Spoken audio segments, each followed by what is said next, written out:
Yo!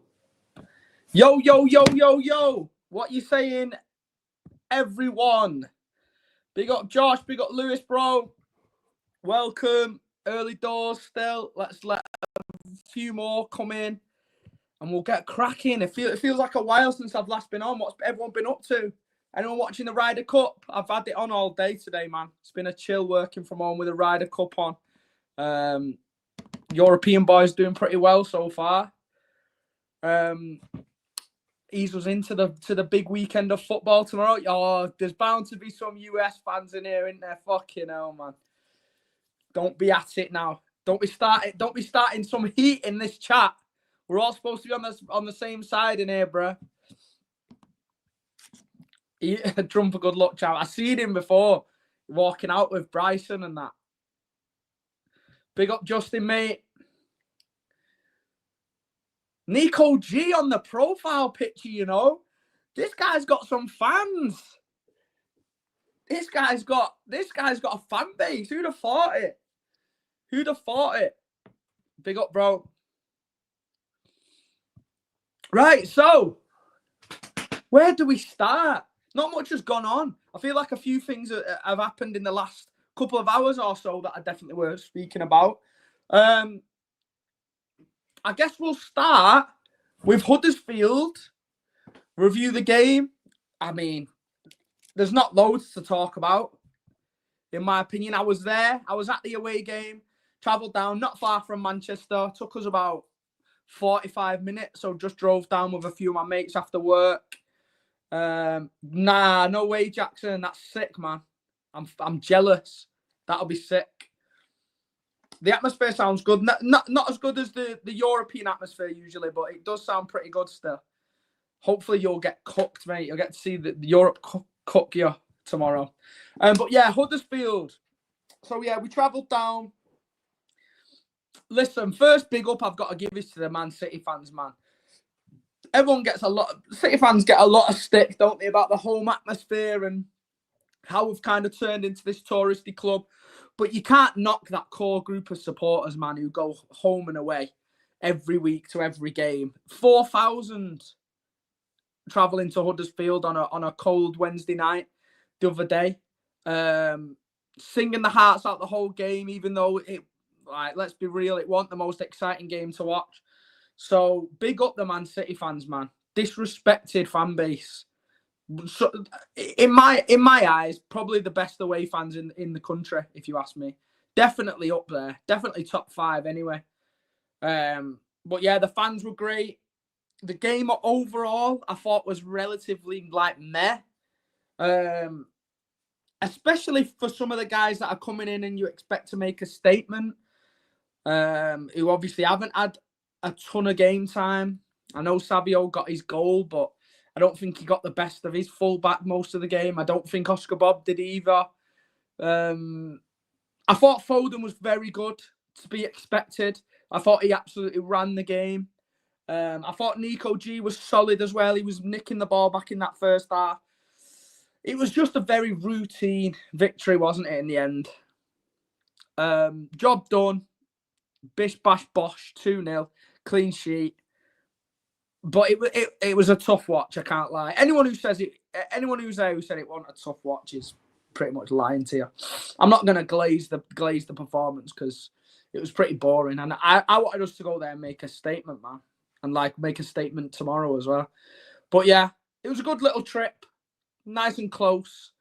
Obviously, Swansea in the next round now away, which is a mooch. So I'm probably going to look into trying to go to it, but you're talking like a near 5-hour drive to Swansea. It's a long way. Was hoping for somewhere a little bit closer, but we'll have to see. Especially on a weekday night, man. It's hard work, that. But then again, City fans, they'll fill that. The City fans will fill that allocation. Telling you. Best travelling fans in the country. Don't watch. Right, let's see. Let's see what questions we got. We'll talk about the games this weekend. We'll talk about the City game tomorrow. Obviously, we've got Burnley at home. 3:00 kickoff. I'm going to be there. I love a good 3:00 kickoff, you know. They're underrated. the underrated games. Nicely wedged in the middle of your Saturday. Not usually on TV either, unless you're doing something on the sly. But yeah, I'm looking forward to it. And I'm, like I've said in the title, statement win is needed tomorrow.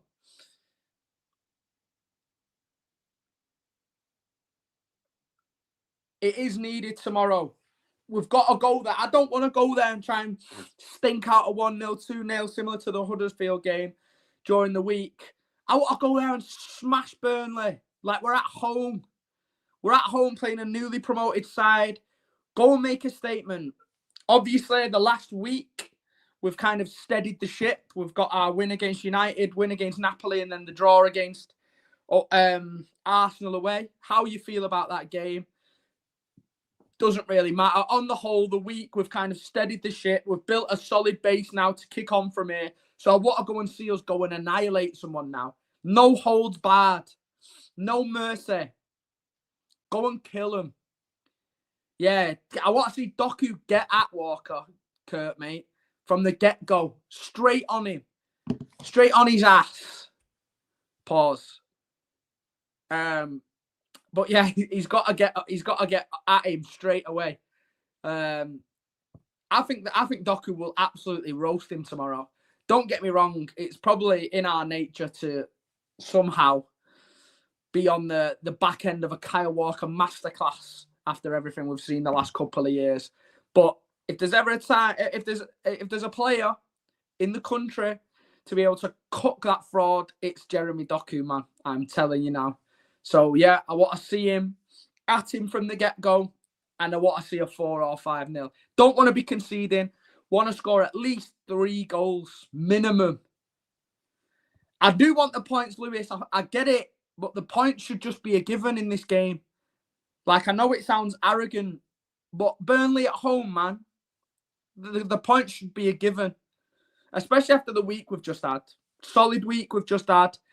I think it's about the statement. I think it's about the method of victory now in these next few games. We need to show that we're serious about getting back into this the trophy contention. Do you know what I'm saying? If I see City beat Burnley at home tomorrow and it's like 1-0, I don't look at that and think they're title challengers. They're gonna really challenge it on all levels this year. I know people keep saying just give them points. Are we really at that stage with our club at the moment that we just want to get the points against Burnley Football Club? Is that how far we've fallen as a fan base? Maybe it's me. Maybe I expect too much. Do you think I need to manage my expectations, chat, a bit more? Maybe that's why I get aggy all the time, because I always expect too much.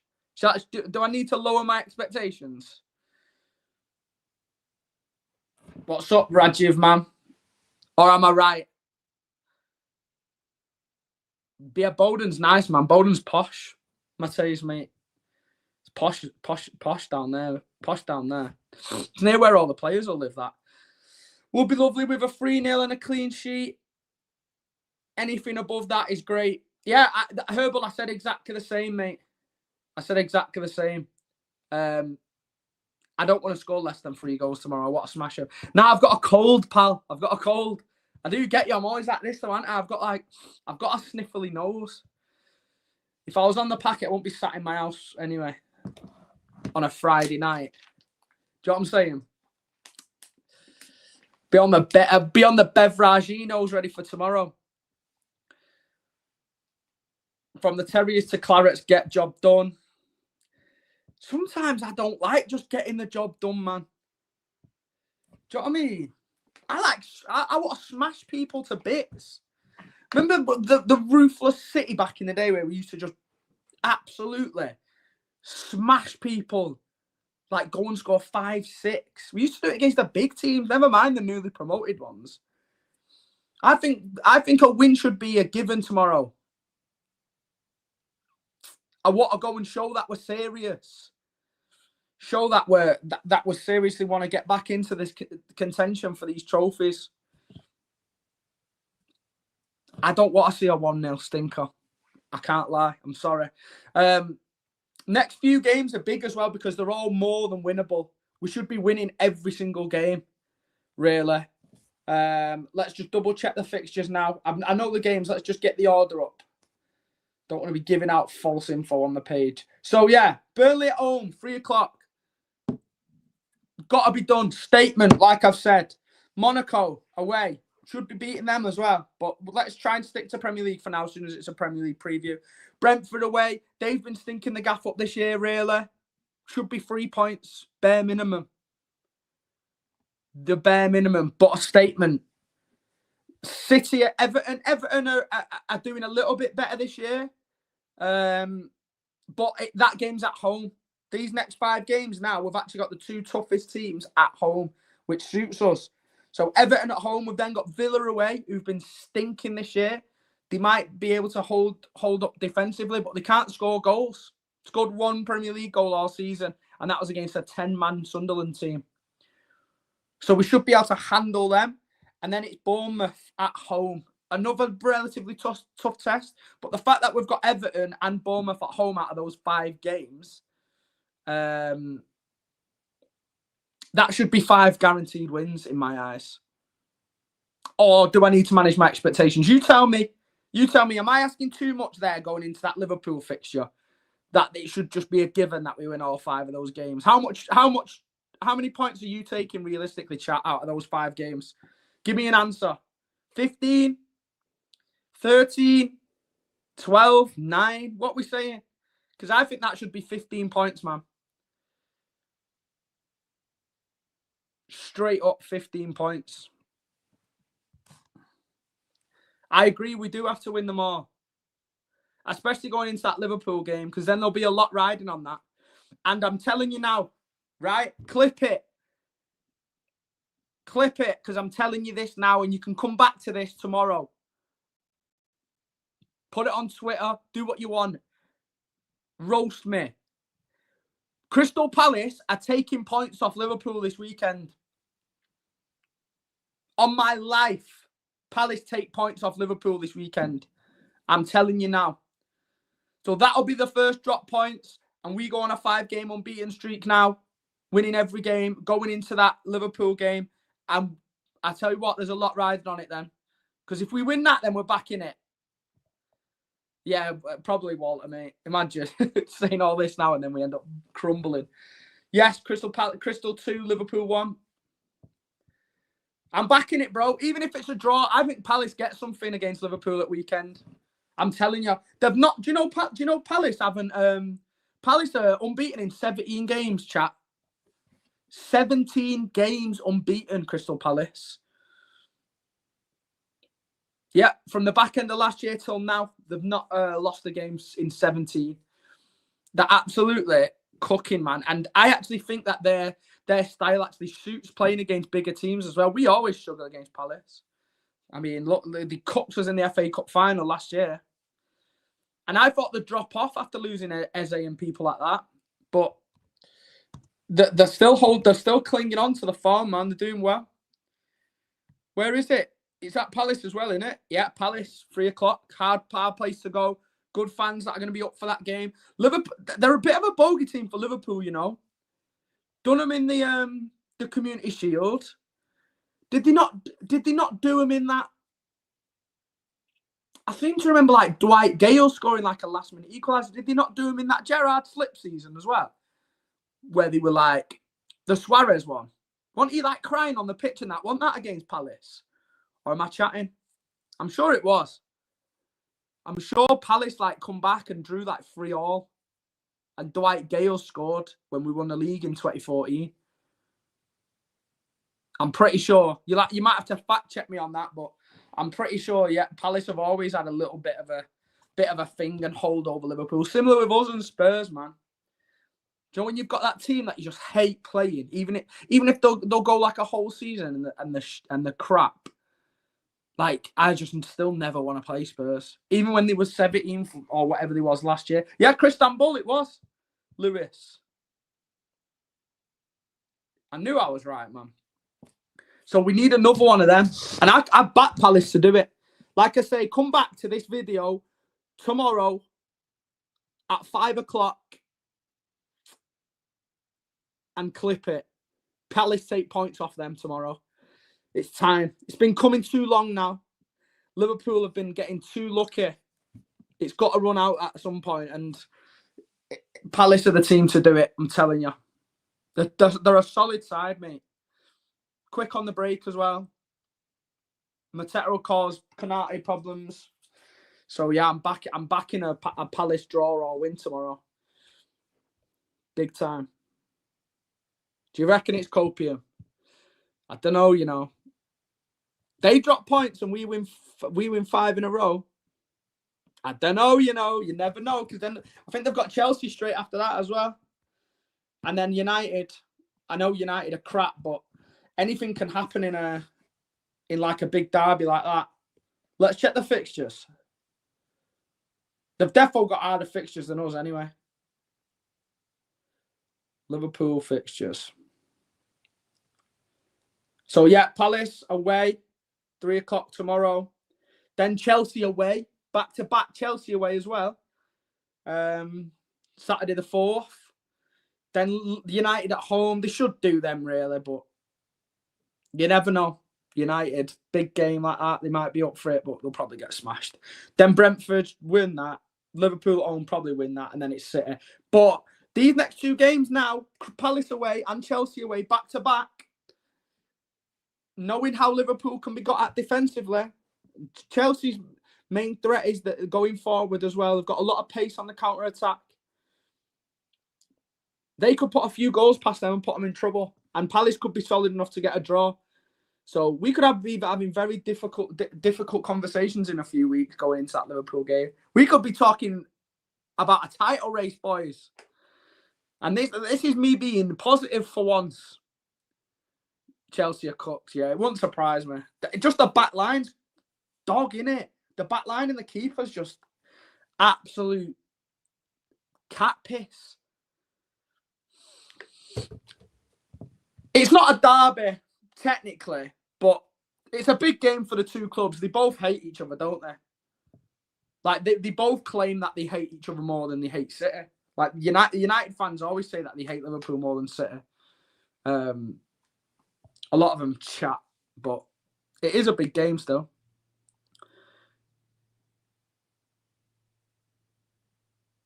Yeah, Herbal, I agree, mate. Take one game at a time. First thing we do is smash Burnley. As a fan, though, I'm looking forward, man. I think it's make or break these next 5 games for us. We cannot drop any points between now and that Liverpool game.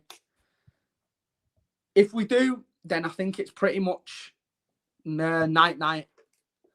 Because these are 5. These should be 5 easy to win games in my eyes.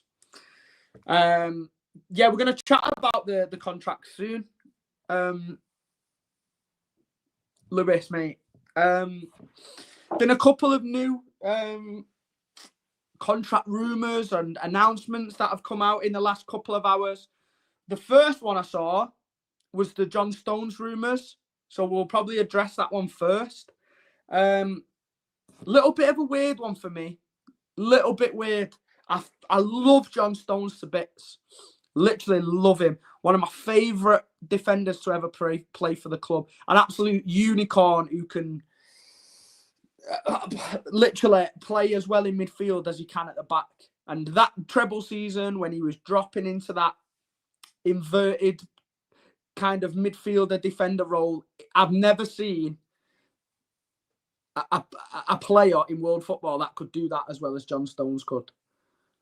But you've got to take his injury record into account at 31 years old. John Stones, the whole time he's been at City, has never completed a full season without getting injured. He was out for the most of last year. I don't think he's played more than like 25 games in a Premier League season ever. Not just in the last few years, ever at Man City. So it has come from left field, and I do want to keep him.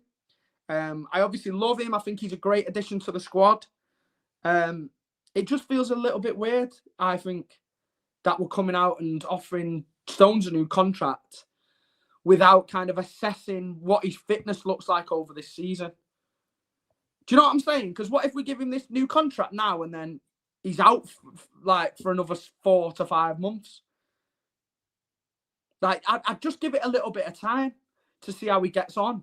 Like, at least give it till Christmas. Do you know what I mean? He's going to want to stay at the club. I don't think he'll want to go anywhere. So why can't we just... I'd really just want to leave it a couple more months, because I can't be bothered going through another year of John Stones playing for 3 games and then being out for 3 months and then playing another 2 games and being out for another month. We shouldn't be dishing contracts out to players who can't stay fit as good as they are. John Stones, when fit and on form, is world class. Literally world class.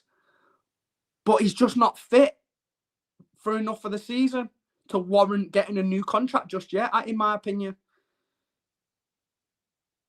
I don't know what you guys think, but I just think that this is a little bit wrong timing.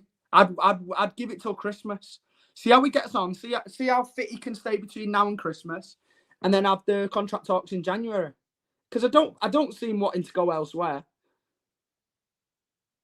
It's not like he's going to be getting tapped up off loads of massive clubs. I mean, he's 31, isn't he? A 31-year-old defender who has only really ever played like 3/4, half a season at a time. I don't think that people are going to be like queuing up at the door, big teams wise anyway. You might see like your Evertons, your Palaces, your mid-table teams looking at him.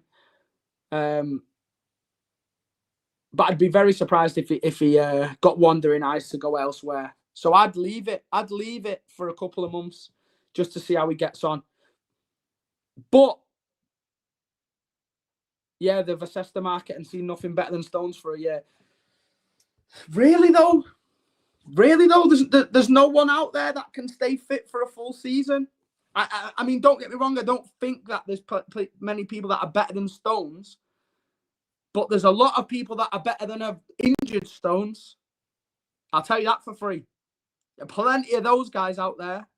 And Stones can't stay fit, unfortunately. If I see him now until Christmas play 10 to 15 games, fair enough. Give him a contract.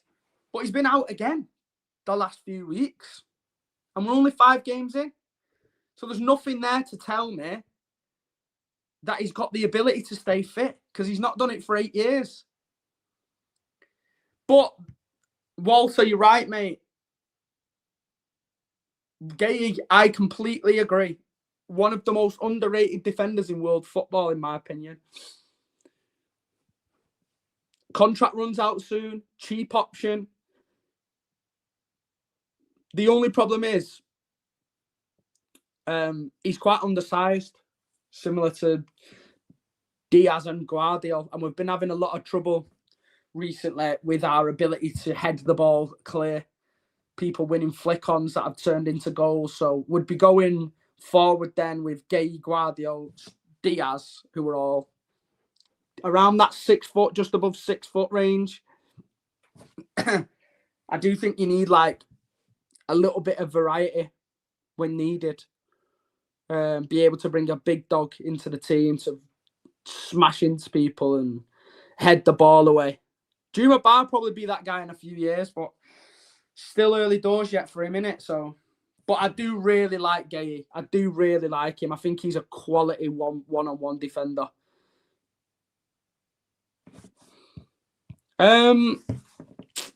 Could this Stones extension be coming from his agent and nobody else, just gauging interest in the club? Well, there's not been any statement officially from the club, has there? So potentially, yeah. It seems like, because there's been Savio rumours as well, haven't they? I was going to come on to him next, before we get onto the good contract extension that's come out today. Savio whispers about a contract extension as well. Maybe that was like propaganda in the summer then, testing the waters to see if he can get his hands on a bigger contract. Yeah, Stones is pretty tall. Not even just tall, though. He's good in the air, isn't he? Diaz is relatively tall, but he's just crap in the air.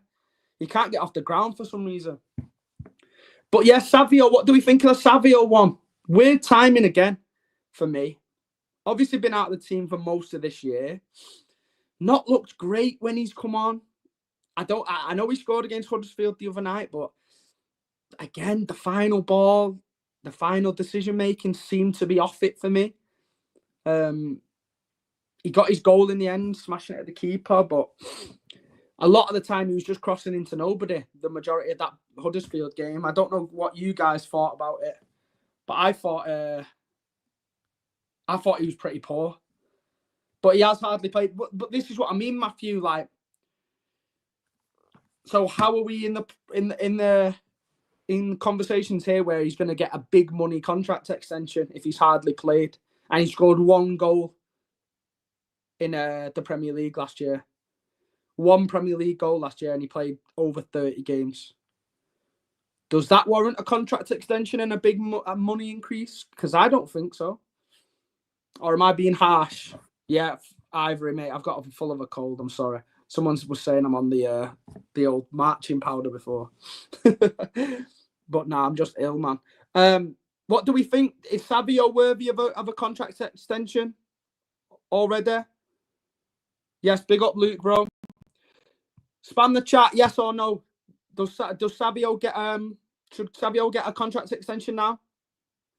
Increase his dough? I don't think so just yet.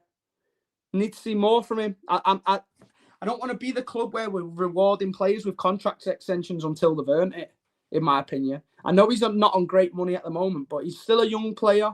He's still got a lot to prove. Yeah, one Premier League goal in a whole season last year, and you're going to give him a cash increase? Not for me. Not for me.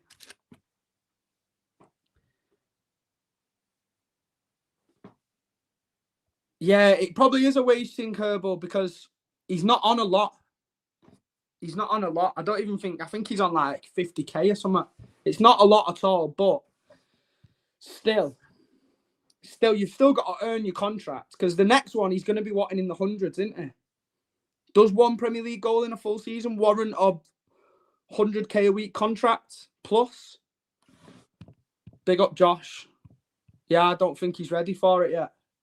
I'd see how he gets on this season first. He's got to earn it, man.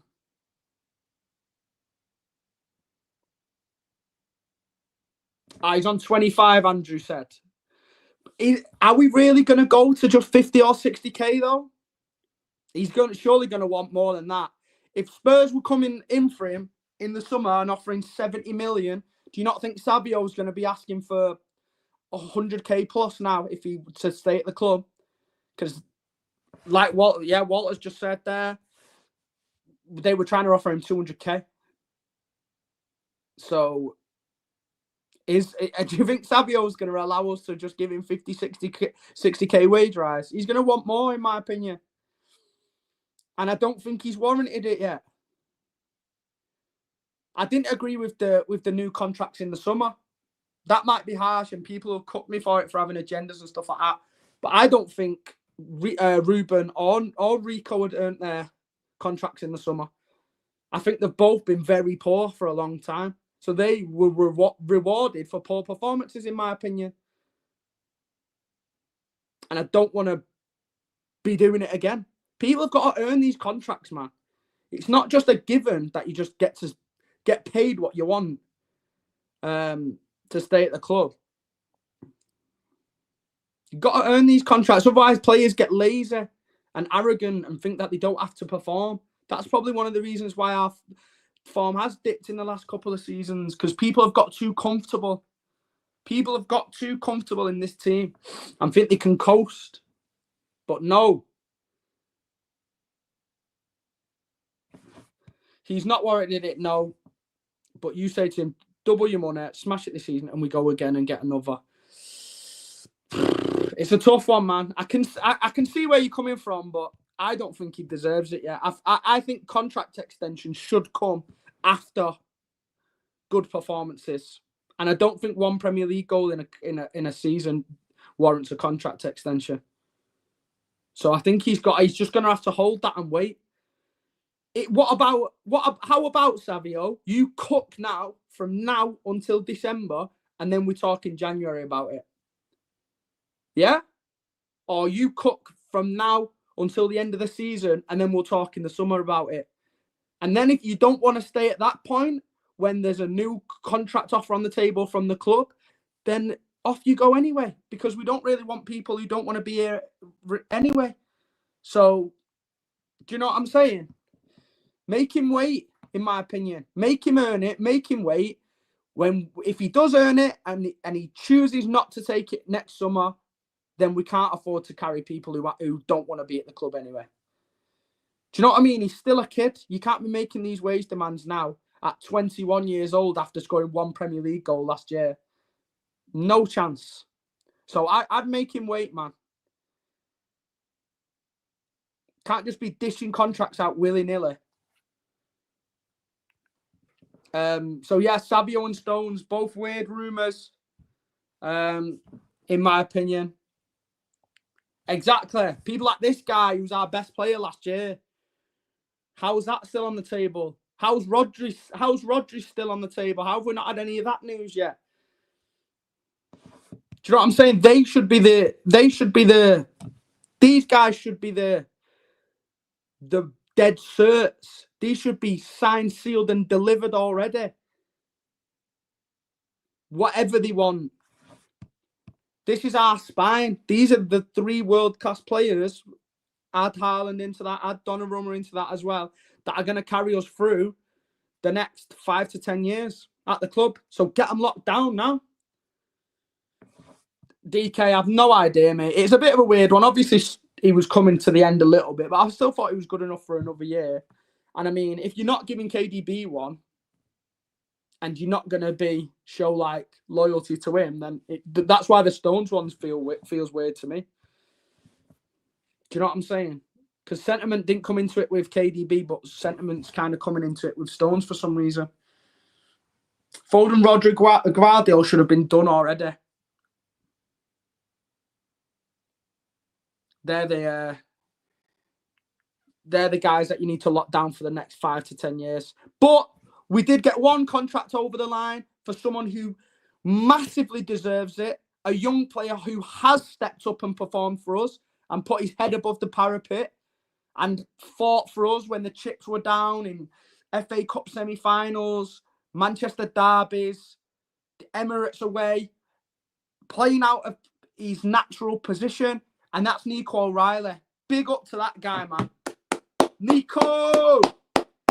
He deserves every single penny and year of that extension because he's earned it. He's done exactly what the managers asked for him. Our fortunes were actually uplifted when he came into the side at the back end of last year. Huge performances in big games. A worrying time for him coming back in at left back, supposedly on Sunday against a title challenging side. And he was arguably one of the best players on the pitch.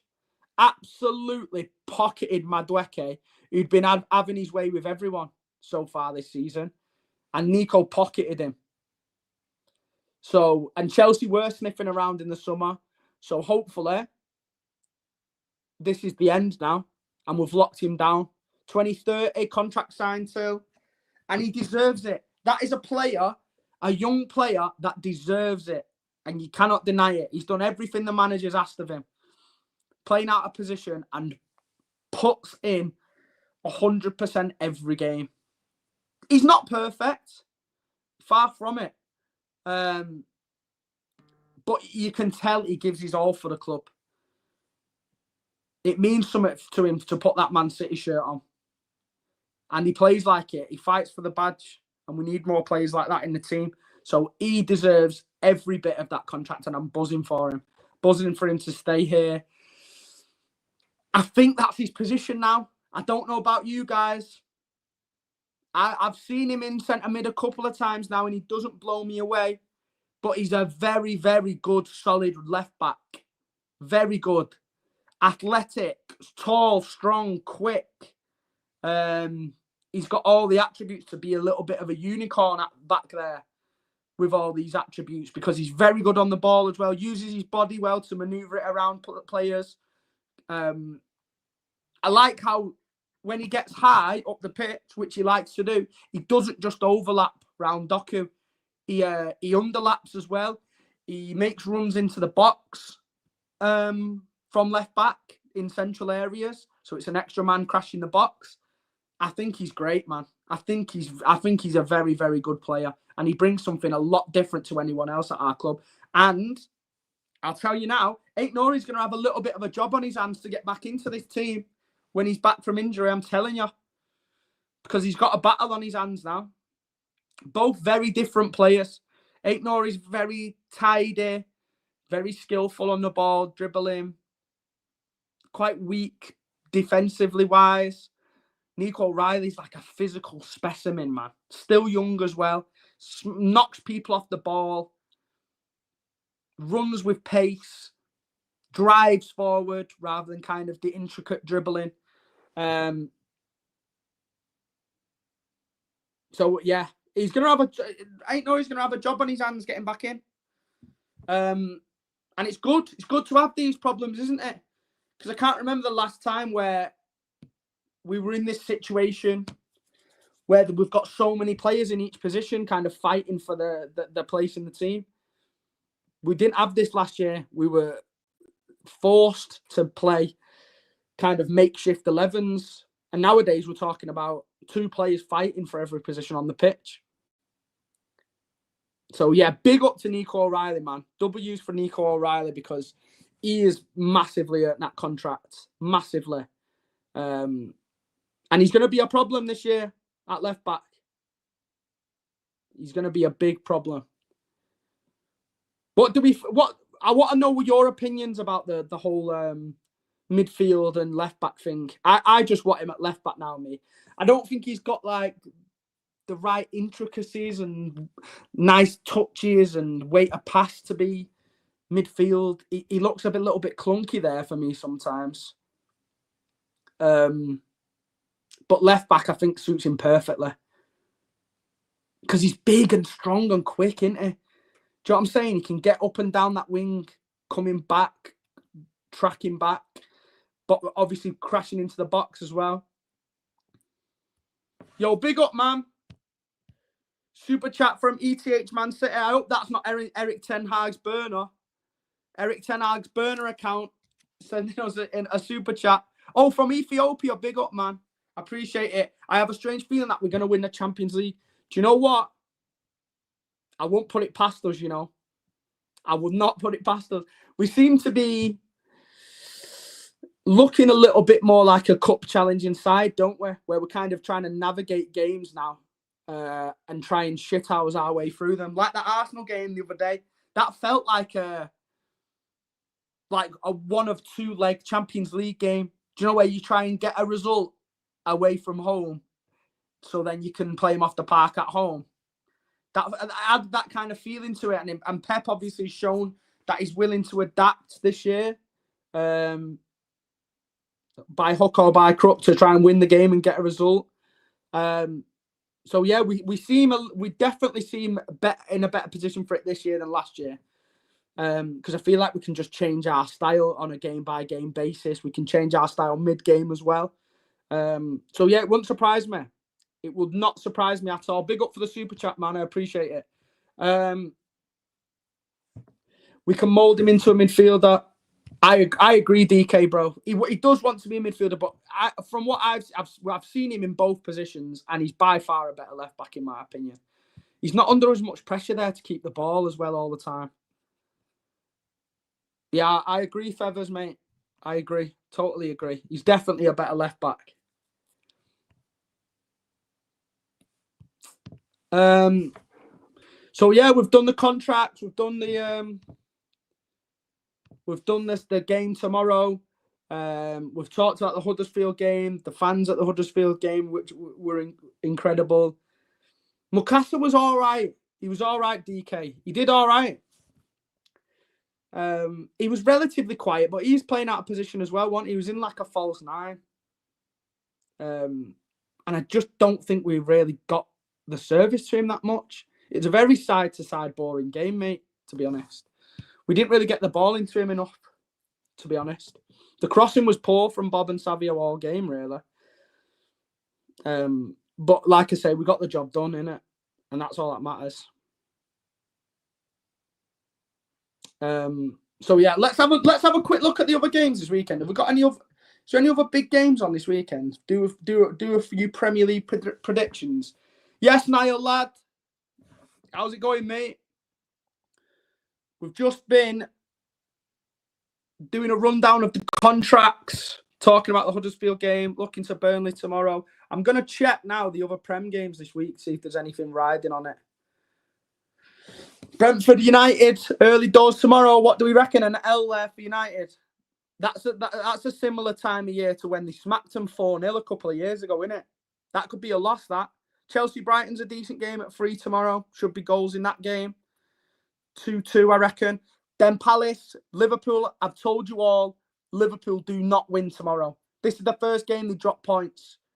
Mark my words. I'm putting it all on the line. Palace take points off Liverpool tomorrow. City, Burnley, 3. Leeds, Bournemouth. Leeds a little bit better at home, but Bournemouth should do them, really. Forest, Sunderland. Sunderland have been strong this year. That could be a close game. Angie's stinking the gaff up. So far, he's trying to change the style of play with a team that's been built to soak up pressure and attack on the counter-attack. Tottenham Wolves at 8 o'clock. Tottenham probably win that at home, but you never know with them. Fucking get beat to everyone after beating us, don't they? Standard. Villa Fulham stinks of a 0-0 or a 1-1. Both can't attack, but relatively decent. Oh, Newcastle Arsenal, big game on Sunday. See, if we go and smack Burnley up tomorrow, Newcastle could beat Arsenal there.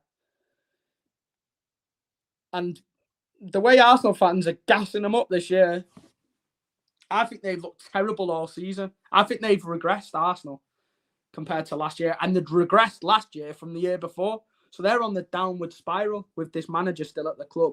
He is... I will never understand any Arsenal fan that still wants Arteta at the club. I cannot wrap my head around it. I cannot wrap my head around it. He's so negative. He's got no ambition whatsoever. He's got to go. Virts 007. It's landing, mate. It's landing. He might not even start. Got dropped the last game, didn't he? What's my predicted 11 for tomorrow? Well, we had a lot of rotation in the week, didn't we? I didn't actually expect to see Foden start against Huddersfield. I hope he starts again. I hope it's a case of like we're trying to just give him as much game time as possible. I try and stick at the moment to the unchanged team that went on that 3-game run. I'd try and stick as close to that as possible because I don't think you can drop O'Reilly. Obviously, the centre-back partner stays the same. Obviously, Kuzanov's out now, so you might see Nunes come in, which I don't mind because it's Burnley, innit? We need to get as many people up the pitch as possible because let's be real, they're gonna low block us. So I think Nunes will be the change in the back 4 because I don't think we need to pack the midfield with Rico. I think we've got enough central midfielders on the pitch to kind of create. I don't think we really need to pack it with Rico Lewis dropping in there. So I'd really want to see Nunes, I think, just going high and wide and giving our wingers some support so they can kind of get one-on-one and cut inside. So that would be the back 4. Nunes, Diaz, Gvardiol and O'Reilly. Midfield 3. You got to go attacking. I'd go Rodri, Reinders, Foden. Rodri to hold because you'd expect Burnley to just sit in tomorrow. So Rodri to hold, Reinders and Foden to have the control of the creative side of the game. Kind of give them a free roll in the middle there. Reinders has been looking good, running off Haaland as well, making those runs. I want him to see him control the game a little bit better tomorrow. He loses the ball too easily for me in the last few games. So in a game like this where we've got all the possession, I want to see him just be a little bit tidier on the ball with his passes. And then the front three. We don't need Bernardo tomorrow, man. We don't need Bernardo tomorrow. I can't be seeing Bernardo right wing off. I don't want to see Foden right wing either, though. I want to run Foden in the middle. He was having a field day against Huddersfield the other day. But the fact that he played is giving me the fear now that it's going to be Bernardo and Rodri and then Reinders in the 10. But then I'd run up front. I'd full send Savio, Doku, Haaland me. But I'd play Doku right wing, Savio left wing, and Haaland up front. Genuinely, I think they're more than capable and a lot more dangerous when they're playing on the opposite sides. I know Doku's been amazing from the left side this year, but he's more than capable of doing it from the right. He set Foden's goal up from the right in the derby. I think he can cross into the box a lot more effectively from the right-hand side. Same with Savio from the left. And even switch him around mid-game if you really want to. Do you know what I mean? But if it's against Burnley at home, I think we should go all out attacking. And if you want to keep Savio on the right and Doku on the left, that's fine as well. Because they've both got attacking fullbacks coming round them.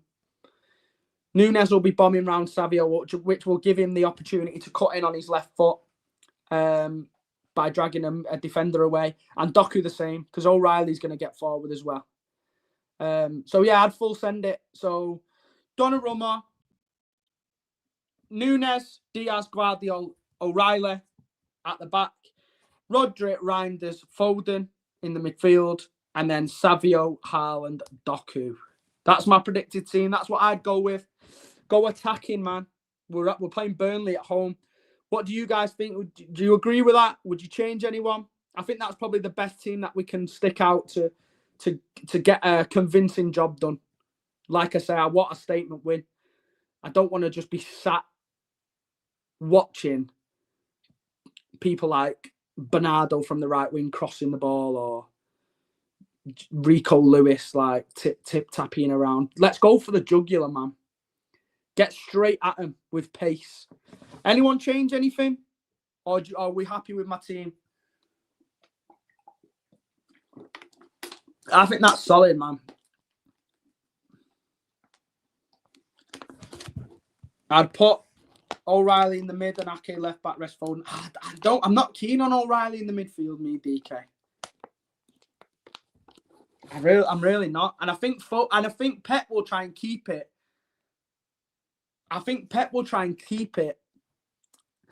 As similar as possible to the team that he played in those 3 big games last week. So there's only Cousinov that comes out, really. Obviously, through the injury, Núñez will come in. And then just because it's Burnley, I don't think we need Bernardo, Reinders and Rodri on. So I'd take Bernardo out for Savio. I didn't put Gonzalez in, no, mate. If it's Burnley at home, I just don't think we need 2 pivots. I'd just play Rodri and then Reinders and Foden in front. Just give them the run of the game, man. Let them bounce around, creating things, picking the ball up in between the lines. Keep the line up as close as possible. If it ain't broke, right, exactly. It has worked so far, so just try and keep it as similar as possible. I know it doesn't have to be like every player. Like I've obviously changed 2 of them, but you've still got to keep the core there. That core spine. I think the more that spine plays with each other, the better the team's going to become.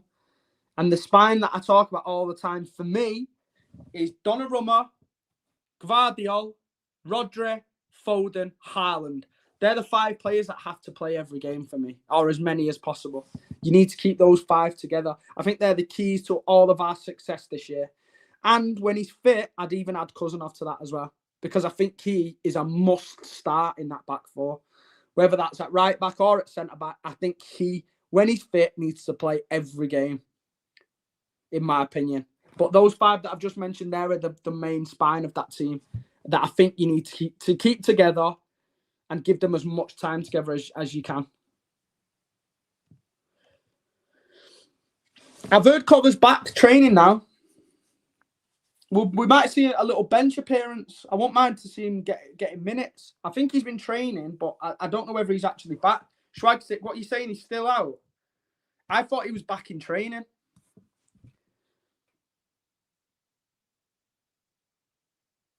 But I might be lying.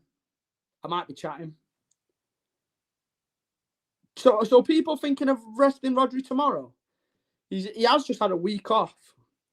He didn't even travel to the Huddersfield game. Maybe you've got to start him, in my opinion. But maybe similar to the Napoli game where you bring him off after 60. I think Rodri needs to get up to speed with the game, to be honest.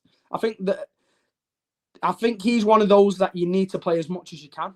I know people talk about running into the ground, but I think Rodri's he's one of those players where if you all remember when he first came in, he actually struggled in his first season with the speed of the game, similar to what I'm seeing with Ryan's a little bit at the moment. And I feel like Rodri's been a little bit like that this season since coming back from injury. So I think you need to play him as much as possible to get him up to speed of the game again. Get him knocking the passes around a little bit quicker, reading the game a little bit sharper. Because he's not been his usual self, has he, since he's come back. He's been decent enough, but yeah, he does need to get his tempo back, mate. That's what I'm saying. And I think the same with Foden as well. I think you've got to play. He's had a good rest at the start of this year. I think you've got to play Foden as much as you can as well. Because when he gets into his confidence and into a run of form like this, there's no one better, mate. And this guy's cooking at the moment. Foden's been on fire. But like you say, get 2-3-0 up in the game, and then you can bring Rodri off after 60, can't you? Ready for that Monaco game. Because that's what we should be doing to Burnley. I don't want to be settling for just turning up and just getting the 3 points. No!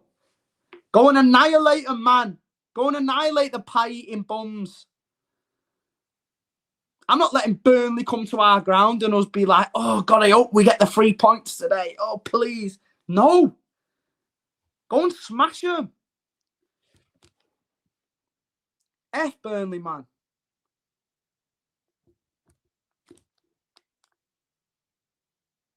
So, yeah, 3-0 after 20 minutes, and then we can start thinking about giving guys a rest. That's the plan. No mercy indeed. We've won leagues off goal difference in the past. Yeah. I think a lot of people have forgot about that. I think this team's forgot about it because a lot of the time we go 2-0 up nowadays and kind of sit off for the rest of the game. We've lost our killer instincts.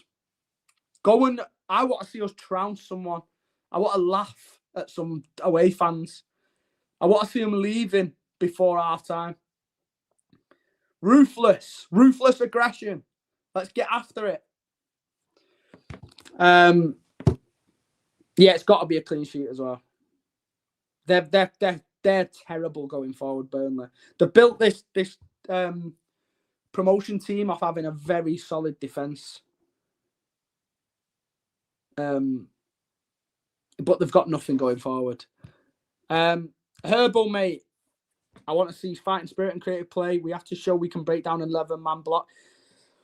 It's true. I mean, I don't feel like we've seen it that much this year yet. And I mean, we faced it loads last year. Like, even just going back to that Southampton 0-0, mate, it was an absolute stinker, wasn't it? Newly promoted club. And don't get me wrong, I'm not going to do a Ruben Diaz and blame Southampton for that, because at the end of the day, they've took a point against the champion, who were the champions at the time. But we've not seen it that much this year because of the teams we've played. Obviously, we got an relatively early goal against Wolves, so we didn't really see it there. Spurs and Brighton played really expansive football, so we've not seen it there. United obviously come and did it a little bit, but they obviously wanted a result in that game. And then Arsenal obviously didn't really do it because they were at home. We saw it against Napoli, but that was a 10-man block. So this might be the first time really this season that we're going to be faced with that problem. And hopefully it's not a repeat of that Southampton game last year. I want to see that we've made improvements since then. And I want Haaland, Niall, to put him to the sword, man. I'm not triple captaining him. I've just captained him. I'm going to save it for the Leeds game, I think. Just because I think their defence is worse than Burnley's. But famous last words, because Haaland will probably get a hattie tomorrow now. I don't mind us being written off, you know.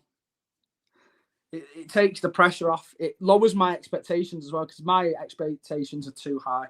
And it ends up getting me so rattled after every game. Like, I was even rattled after the Arsenal game so hard. And, like, it wasn't even that bad a result in hindsight, was it? It was just the way the game went that rattled me. Because I didn't think that they deserved it in the end. How's my fantasy? Do you know what? I had a bit of a stinker last week, but I'd not been doing bad before that. What you on? 303. Let me check. I only got 39 points last week, which is horrific. Yeah, I'm only on 286. But I wasn't doing that bad before that. See, Abdallah, I'm not saying this yet.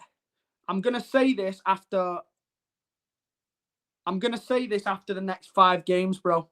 I'm going to give City the next 5 games to prove that we're still in a title race because, like I've said, the fixtures are all very winnable. If we can win 5 in 5 now going into that Liverpool game, and if they drop points against Crystal Palace, which is what I'm predicting, then you're only talking like, what, 5 points in it, around that, going into that Liverpool game. And then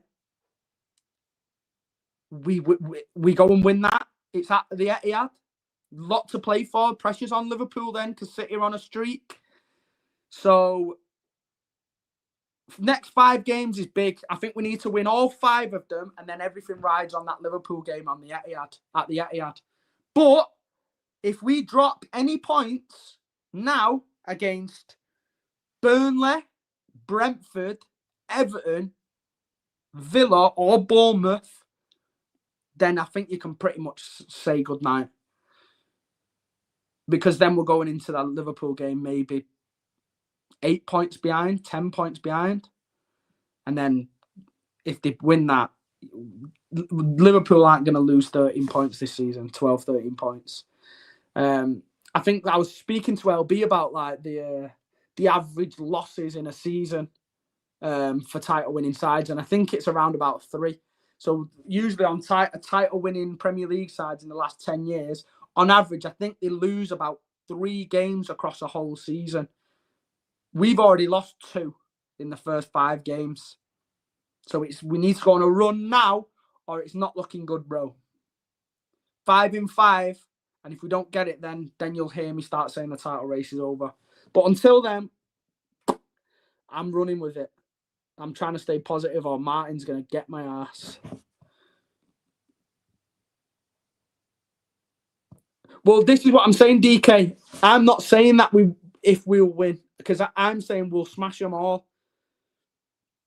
I'm saying we should be winning these next 5 games. It's not an if we win these next 5 games. Villa are crap this year. Everton and Bournemouth are the tough teams, relatively tough teams, but they're both at home. Yeah, and then we've got Burnley and Brentford who are both crap this year. So the 2 tough teams are both at home, and then Villa, Burnley, and Brentford have all been dog this year. So we will win those 5 games, and if we don't, then that's why I'm saying the title will be done then, because they're all games that should be a shoo-in and should be a comfortable win. But if we struggle, then yeah, we're cooked, man. Yeah, Raj, I'm there, mate. I'm there. 3 o'clock in it. I like a 3 o'clock kickoff, right in the middle of the day. Don't have to be up too early for it. Get home for tea time. I'd love a good 3 o'clock kickoff. I just hope it's not raining, man. But I want to see us give Burnley a good hiding. The fact that we are not too sure of beating the small teams is why we can't be certain so far. Would you call Spurs and Brighton smaller teams, though? I wouldn't. I don't go into a Burnley game and think, oh, we might not win, or a Brentford. Like, I look at that and want a 4-0. Do you know what I'm saying? I'm not really having the issues as we did last year when we didn't win in 13, where you never knew where your next points were coming from. Like, I expect us to win the next 5 games. Win them next 5 games, confidence will be flying and still got Cherky Matt. Exactly, Niall, mate. Exactly. Got all the big boys to come back after the international break in October. So, yeah, 5 in a row with the team then, and then we get all them back, and we've got a nice, solid rotation then. Then you never know, man. You never know. I'm not saying we're in a title race, but I'm not saying we're out of it yet either. Let's go into that Liverpool game on a 5-game winning streak. That's the key in my eyes.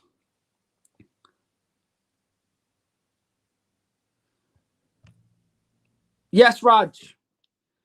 You coming back? Oh, shit. You're from Colorado? Oh, right. So you've been going to the last couple of games and now you're in... What, you doing, like a tour of Europe or something? Sounds sick, that, man. I've always wanted to go to America, man. It's on my list. That's like my dream hole, you know. Do you know if I was going to get married? Yeah. I've always said I wanted my stag do in Nashville. I've never even been America before. But I want to take all the boys over to Nashville and get, like, measured up in some sick cowboy boots and a cowboy hat and just have it large in Nashville. All the Manx. They'll go off, mate.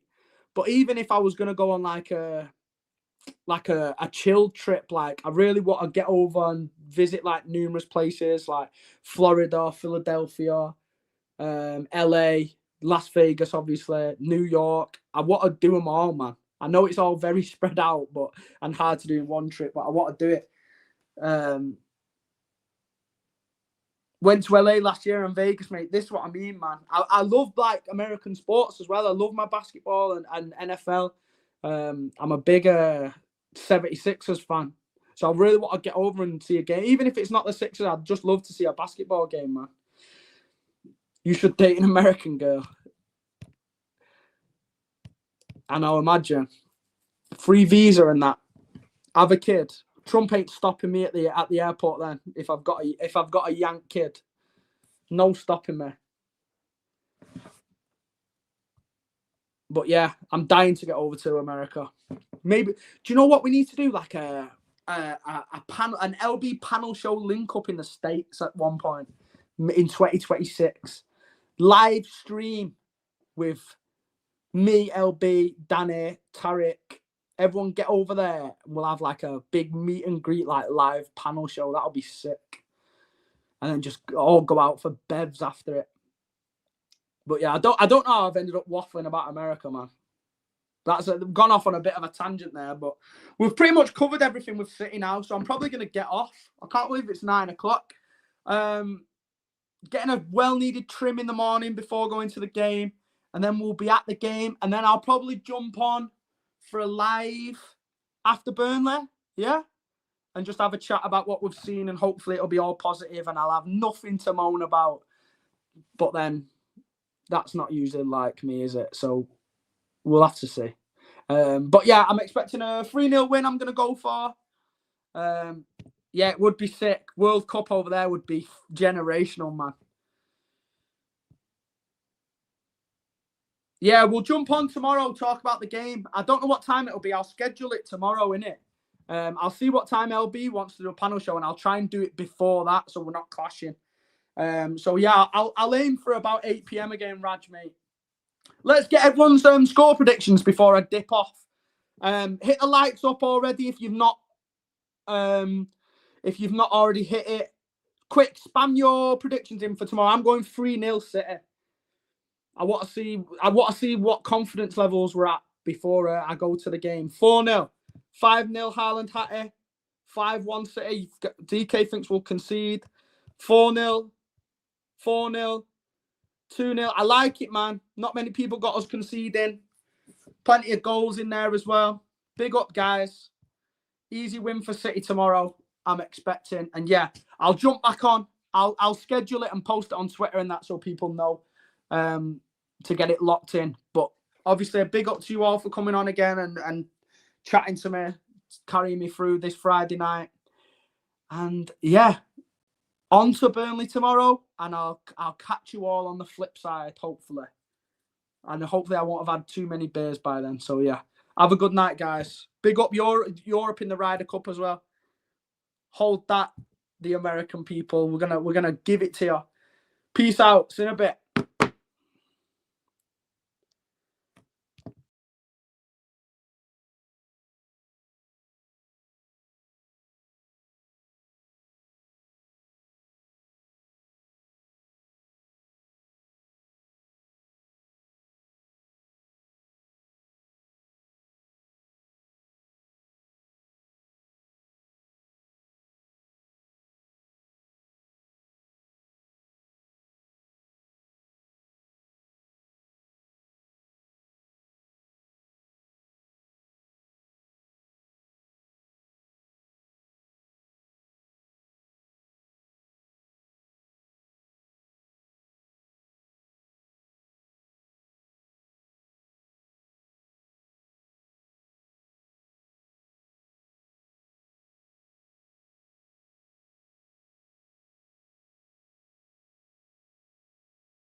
Yo, the stream didn't even end. What is going on?